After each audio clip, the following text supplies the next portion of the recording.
खाकर सकीड़ा सड़क मार्ग निर्माण कराए जाने को लेकर सकीड़ा ग्रामवासियों ने जिलाधिकारी रंजना राजगुरु को ज्ञापन सौंपा। ज्ञापन देने के दौरान ग्रामीणों ने कहा कि उनके क्षेत्र में आवाजाही के लिए सड़क की नितांत आवश्यकता है। ग्रामीणों ने कहा कि इस मुद्दे पर पिछले 1 साल से ग्रामीणों के द्वारा आंदोलन किया जा रहा है। इस दौरान ज्ञापन देने पहुंचे लोगों ने कहा कि पूर्व में खाकर वन पंचायत कमेटी के द्वारा अनापत्ति प्रमाण पत्र देने पर लोनीवी के द्वारा सर्वे कराया गया था। वहीं इस सर्वे के बाद खाकर वासियों के द्वारा कुछ प्रतिशत वन पंचायत भूमि पर आपत्ति दर्शाई गई थी। सकीड़ा के ग्रामीणों का कहना है कि विभाग के अनुसार अन्य मार्गों से सड़क मार्ग निर्माण कराना दुष्कर है। वहीं ग्रामीणों ने कहा कि जल्द ही उनके गांव में सड़क निर्माण नहीं कराया गया तो ग्रामीण आंदोलन करने को बाध्य होंगे। अब यहाँ आए हम रोड के मुद्दे को लेकर यहाँ पर आए हैं और रोड का मुद्दा हमारा 1 साल से चला हुआ है, जिसमें से मतलब टोटल पीडब्ल्यूडी विभाग ने टोटल सर्वे कर चुके हैं और खाकर वालों से मतलब सकीड़ा तक की रोड है, उसमें जितने भी मतलब जो ज़मीनें आ रही सारी बिनाप के आ रही। जितने शासन और प्रशासन के आगे हम लोग अपनी मीटिंग रखते हैं तो हम जातिवाद का ही बात करते हैं, अपनी बिरादरी से रोड लेके जाओ कहते हैं। और कल भी वहाँ पर जो 17 तारीख की मतलब नायब तहसीलदार साहब और पटवारी साहब के साथ जो मीटिंग हुई उसमें भी हमारे साथ बड़ा दुरुपयोग किया गया। और इसी से लेते हुए हम शासन और प्रशासन से मतलब ये चाहते हैं कि आपके माध्यम से हमारी रोड खोदी जाए और हमें सारी सुविधा दी जाए।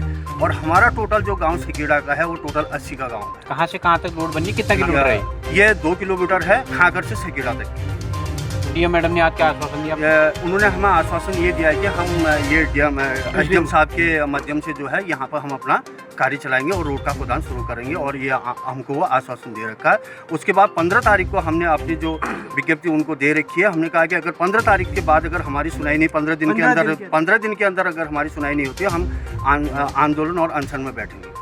हैं आपकी समस्याओं को लेकर आज आप यहाँ डीएम मैडम से मिले हैं? आज हम जो खाकर से सकीड़ा जो मोटर मार्ग है जो बनना है उसको लेकर आज हम डीएम साहिबा से यहाँ पर मुलाकात करने आए हैं। और कई बार 2-3 बार मैं भी खुद एसडीएम साहब जब आए थे 2-3 बार भी एसडीएम साहब के सानिध्य में मीटिंग हो चुकी है। उनसे मतलब पूछा गया कि हम सकीड़ा के लिए ग्राम सभा से सकीड़ा के लिए रोड ले जा रहे हैं, तो उन्होंने उस समय कोई आपत्ति यहाँ पर दर्ज नहीं की। उनके द्वारा यहाँ पर हम सभी गांव वालों के द्वारा लगभग 70% गांव वालों के द्वारा पर अनोसी यहाँ पर ग्राम सभा सकीड़ा वालों को दी गई कि हम चाहते हैं कि ग्राम सभा सकीड़ा को रोड चली जाए। लेकिन जब ग्राम सभा सकीड़ा में जब सर्वे हुई सब कुछ हो गया उसके बावजूद भी वो वहाँ पर अभी रोक लगाने का काम कर रहे हैं, जो कहीं ना कहीं मतलब जो मानवता जो सकीड़ा वालों का जो ग्राम सभा सकीड़ा वालों का जो अधिकार है उसका हनन करने का वो काम कर रहे हैं। तो कहीं ना कहीं ये जन मुद्दा है और डीएम साहब से हमने भी मिले हैं। डीएम साहब ने भी कहा कि हम अपने स्तर से इसको काम करेंगे। कहीं ना कहीं ये शासन प्रशासन से ही अब ये संभव है। अगर हम खाकर जो ग्राम प्रधान हैं और जो वहाँ के सरपंच हैं उनसे अगर मुलाकात करने जाते हैं तो कहीं ना कहीं वो हमको धमकियाँ देते हैं। और हमारे साथ कल ही मीटिंग में जो शासन प्रशासन के लोग थे उन्हीं के सामने उनके द्वारा जाति सूचक शब्दों का प्रयोग किया गया है। आप सोच सकते हैं कि अगर अधिकारियों के सामने अगर वो ऐसा शब्द का प्रयोग कर सकते हैं तो उनके पीठ पीछे वो कैसे शब्दों का प्रयोग करते होंगे।